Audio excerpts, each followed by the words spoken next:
Life's but a walking shadow, a poor player that struts and frets his hour upon the stage, and then is heard no more. It is a tale told by an idiot, full of sound and fury, signifying nothing. Despite being arguably the most famous writer of all time, William Shakespeare is still a widely misunderstood figure. Today, Shakespeare is often viewed as the property of the cultural elite, and his work is often approached out of obligation rather than desire. And yet, Shakespeare's plays were written first and foremost to entertain audiences of all kinds. They are full of humour, slapstick and clever wordplay, and have a deep sympathy for ordinary people and the heartache, beauty, joy and pain of human life. They are also hugely popular all over the world and have been translated into more than 100 languages. Shakespeare has had more impact on the English language and culture than any other writer. And it all started with one book, assembled by two of his friends and colleagues, and published in 1623, 7 years after Shakespeare's death. Without this book, we may have lost so much of his work, as 18 out of the 36 plays included in the first folio had never been published before, including Julius Caesar, The Tempest, and Macbeth. If it were not for this book, Shakespeare might be considered just another Elizabethan writer. Many of his plays are about kings or nobility, but Shakespeare always wrote about the human being beneath the crown. Likewise, he would not want to be seen as a one-of-a-kind genius, but instead he would want us to try and understand him as a man, a person with feelings, flaws and contradictions, just as his character Richard II wishes when he says, "Throw away respect, tradition, form and ceremonious duty, for you have but mistook me all this while. I live with bread like you, feel want, taste grief, need friends. Subjected thus, how can you say to me I am a king?"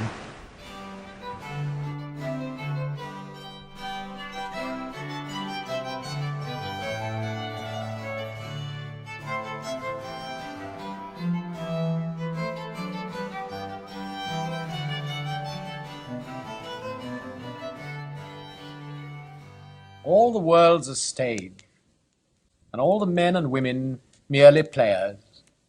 They have their exits and their entrances, and one man in his time plays many parts. William Shakespeare was born in 1564 in Stratford-upon-Avon, then a small, unexceptional town. William went to a grammar school where he learnt classics like Ovid and Plutarch, whose work he would later draw upon in his plays.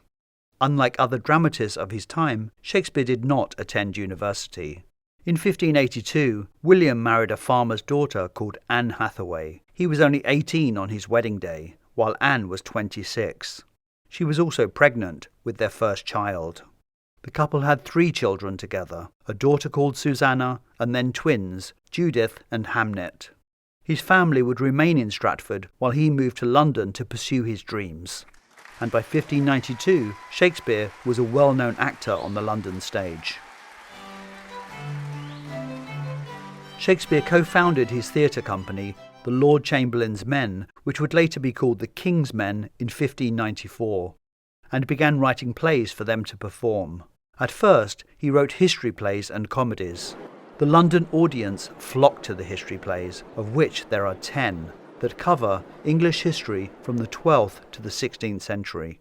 In the same way Shakespeare's comedies have some dark themes and tragic situations, and the tragedies have some comic moments, the Shakespeare history plays are not just about history with a capital H. Is this a dagger which I see before me? They are first and foremost human dramas. In fact, they are the source of some of Shakespeare's most memorable characters, including the flamboyant, camp, verbose and vain Richard II. With mine own tears I wash away my balm. With mine own hands I give away my crown. with mine own tongue deny my sacred state. The fiery and impetuous young knight Hotspur. Yea, on his part I'll empty all these veins and shed my dear blood, drop by drop in the dust, but I will lift the downtrodden Mortimer as high in the air as this unthankful king. Or the conniving, Machiavellian Richard III, a power-hungry character whose hunchbacked form symbolised his crooked morality. Now is the winter of our discontent made glorious summer by this son of York. The histories are as much about people, their lives, relationships and feelings than they are about the story of a nation. Shakespeare was primarily a storyteller, and like popular entertainment today, the plays sometimes deviate from historical facts for the purpose of dramatic effect. Richard III was not the villain Shakespeare made him out to be, but it suited Tudor propaganda, as did Shakespeare's version of the War of the Roses. And in Richard II, he has the king the same age as his wife Isabella of Valois, whereas the real Richard II was 29 when he married the 7-year-old Isabella. After the early histories and comedies, Shakespeare started to move towards tragedies. The period follows the death of Shakespeare's 11-year-old son Hamnet, the twin of Judith, who died in 1596, which must have been on Shakespeare's mind when writing the late comedy Twelfth Night, a play about Viola and Sebastian, twins who were separated during a wild storm but are eventually reunited. We can only imagine how Shakespeare desperately wished his own twins could also be reunited. Then 5 years later, in 1601, his beloved father, John Shakespeare, also passed away. And around this time, we get one of his greatest tragedies, Hamlet, about a son grieving for his father. I am thy father's spirit, doomed for a certain term to walk the night. It begins with Hamlet's declaration that he is experiencing a grief that he cannot express. The entire play sees Hamlet trying to verbalise what is going on inside his head. Or, as he says, he must unpack his heart with words. As a character, Hamlet is seen as a turning point towards a new level of psychological and emotional realism in theatre. And its themes, such as indecision and inaction, the corrupting influence of power, and the complexities of the human psyche, continue to resonate with modern audiences. This work was a revelation, and after Hamlet, Shakespeare entered a great middle period of his career, in which he wrote some of his most monumental and powerful tragic plays, including King Lear and Othello. Othello has been described as the most painfully exciting and most terrible of these tragedies. It has an explosive and melodramatic plot, as well as a particularly grandiose and musical poetry. The story tells of a racial outsider turned military hero who is tricked by the evil Iago and ends up being eaten alive by what is referred to as the green-eyed monster of jealousy, and killing his wife Desdemona. The tragic Othello kills himself in order to take responsibility for killing Desdemona, and in his dying soliloquy recognizes that it is his pursuit of love that has led to his undoing. Then must you speak of one that loved not wisely, but too well, of one not easily jealous, but being wrought, perplexed in the extreme. At the start of the Elizabethan period, theatres were not popular, and actors were seen as little more than beggars, and writers earned even less than actors. But by the end of it, theatre was thriving, as was Shakespeare. It became mass-market entertainment, a fast-moving, money-making business, and Shakespeare was one of its biggest successes, earning more money from his work than virtually all of his contemporaries. Theatre was popular with all classes. The Lord's rooms were the best seats, and despite seeing the back of the actors' heads, they were able to hear every word of the play above the noise of the audience. The galleries had wooden seats, but were covered in case it rained. The poor, known as the groundlings, paid a penny to stand very close to the action on stage. During the height of summer, the groundlings were also referred to as the stingcards, for obvious reasons.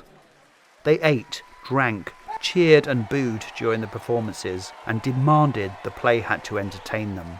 and Shakespeare did entertain them, using themes that had broad appeal: love, death, ambition, power and fate. Mixing clever wordplay and intellectual jokes with crude innuendos, low humour and slapstick. So this is old Ninny's tomb.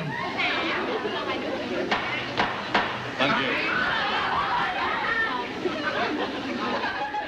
Contrary to what many people think, Shakespeare had a very commercial side. He was a theatre-owning businessman, and he wrote to entertain audiences and to earn money. As is suggested in the epilogue of his late play The Tempest, he wanted to give audiences a good time. He wanted to please people. Gentle breath of yours my sails must fill, or else my project fails, which was to please. In this fast-paced marketplace, the trend was not for writing new plays from scratch. Instead, the norm was for playwrights to adapt stories that were already well known. Before Shakespeare wrote his plays, there already existed a play identical to Hamlet, and one that was actually called King Lear, both of which were written by Thomas Kyd. The Winter's Tale takes its plot from a popular book at the time, Pandosto, while Romeo and Juliet was already well known in England from Arthur Brooke's poem, which tells the exact same story. But it is what Shakespeare does with his sources that makes him Shakespeare. For example, in the earlier version of the Romeo and Juliet story, when Juliet kisses Romeo after he has died, his mouth is described as being cold as stone, whereas in Shakespeare's play, Juliet kisses the mouth of Romeo and says, This ingenious but tiny change emphasizes that Romeo has just died, seconds before Juliet wakes up, making the kiss both more tragic as well as more intimate and sensual, as Juliet feels with her lips Romeo's dwindling body heat. Many of Shakespeare's plays have sources from classical history, like Julius Caesar, Antony and Cleopatra, and Coriolanus. I come to bury Caesar, not to praise him. While another major source for Shakespeare was a volume of English history called Holinshead's Chronicles. Two households. Whereas now we might feel that we don't want the plot spoiled for us, most of Shakespeare's audiences knew how the story would end up. In the case of Romeo and Juliet, we are told in the prologue exactly what will happen. A pair of star-crossed lovers take their life. Shakespeare asks you, as the audience, to submerge yourselves in the imagined world fully. As in The Winter's Tale, before a statue of Leontes' dead wife Hermione comes to life, Shakespeare says to his audiences, It is required you do awake your faith. In other words, suspend your disbelief. The first folio organised Shakespeare's plays into three categories: comedies, histories and tragedies. But within those categories, there is always a cross-fertilisation of seriousness and triviality, darkness and light. It is the breadth of feelings expressed in Shakespeare's plays that is so astonishing. And in his works, we can always see his willingness to embrace the contradictory aspects of life. In some of Shakespeare's greatest works, such as King Lear, he creates scenes of unbelievable tenderness and love, as well as the darkest depths of despair and rage. Or in Twelfth Night, when a very funny prank, which has the audience in stitches, quickly turns to intense psychological manipulation, ending with a dark promise from Malvolio. I'll be revenged on the whole pack of you. In Titus Andronicus, Shakespeare expertly weaves gore and black humour, as when the main character, Titus, serves Tamora her own dead sons baked into a pie. It is so gory and violent that it almost becomes perversely comic through the use of insane melodrama. Why, there they are! Both baked in that pie whereon their mother daintily hath fed, eating the flesh that she herself hath bred. 'Tis true, witness my knife-sharp bite! Indeed, the bounds of the comic and tragic genre were being tested in Elizabethan theatre, and Shakespeare was at the forefront of this theatrical revolution. pioneering, particularly in his later plays, the genre of tragicomedy. Shakespeare's tragicomic way of looking at the world is best demonstrated in The Winter's Tale, a play where the good-hearted man Antigonus is mauled to death by a bear, a fundamentally tragic event which becomes simultaneously comic when a man in a bear costume chases Antigonus across the stage. It is also an opportunity for Shakespeare to give us a rare stage direction, Exit pursued by a bear. This tragicomic death is followed immediately by the discovery of a newborn child. It is a classic Shakespearean moment in which despair and hope rub shoulders, and tragedy switches suddenly into the hopefulness of comedy. In a noisy open-air theatre with so many distractions, Shakespeare was a master at keeping the audience engaged. And his plays show us the truth again and again that life can be both silly and sorrowful, tragic and comic at the same time. On New Year's Eve in 1607, Shakespeare's brother Edmund died, followed by Shakespeare's nephew only a few months later. Both deaths occurred during a significant outbreak of the plague in London, when Shakespeare returned to Stratford-upon-Avon to write. Shakespeare's daughter Susanna married the same year, and was soon pregnant with his first grandchild. This tumultuous year, with its sad deaths and happy announcements, precipitated a surprising change in Shakespeare's career. It was around this time he turned to magic. If this be magic, let it be an art lawful as eating. His final four works, Cymbeline, The Winter's Tale, Pericles, and The Tempest, all drew on magic.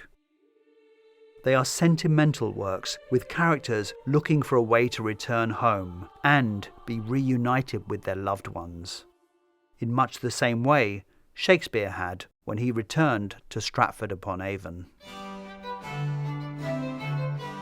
Shakespeare died in 1616, aged 52. Despite the seeming suddenness of the playwright's death, his later plays, written years earlier, appear to be the work of a writer oddly aware of the imminence of his own passing. In his final, solo-authored play, The Tempest, the protagonist Prospero, here played by a woman, is aware that he is approaching the end of his life and plans to return home to die. And thence retire me to my Milan, where every third thought shall be my grave. And in The Winter's Tale, a world-weary Camillo also makes plans to go home to die. It is 15 years since I saw my country. Though I have, for the most part, been aired abroad, I desire to lay my bones there.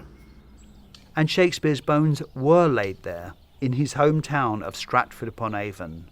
Once a small, unremarkable town. Now, thanks to him, one of the most visited places on the planet.